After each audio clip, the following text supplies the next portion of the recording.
ரஷ்யாவுக்கும் உக்ரைனுக்கும் இடையே நடக்கக்கூடிய யுத்தத்தில் யார் ஜெயிப்பாங்க அப்படிங்கிறது ஒரு புறம் இருக்க, யார் வழியாக இந்த யுத்தம் நிற்கப் போகிறது அப்படிங்கிற ஒரு கேள்வி உருவாகி இருக்கிறது. ஸோ ரஷ்யா உக்ரைன் போரில் பேச்சுவார்த்தை அலஸ்காவில் வச்சு ஒன்று நடந்துச்சு.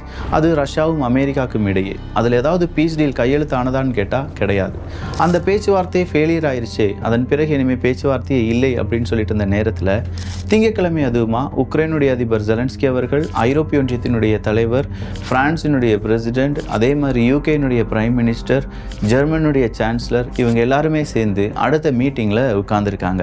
இந்த மீட்டிங்கில் இரண்டு விதமான விஷயங்கள் டிஸ்கஸ் செய்யப்படுது. ஒன்று செக்யூரிட்டி கேரண்டி, இன்னொன்று லேண்ட் கிராப்பிங்.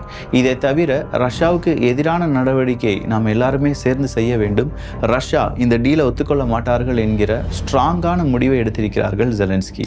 ஸோ ஜெலன்ஸ்கி அவர்களை பொறுத்த வரைக்கும் என்ன நடந்தாலும் நடக்கலனாலும் ரஷ்யாவுக்கு எதிராக உலக நாடுகளை திரும்ப வைக்க வேண்டும், ரஷ்யாவுக்கு எதிரான பொருளாதார தடையை இன்னும் உயர்த்த வேண்டும்.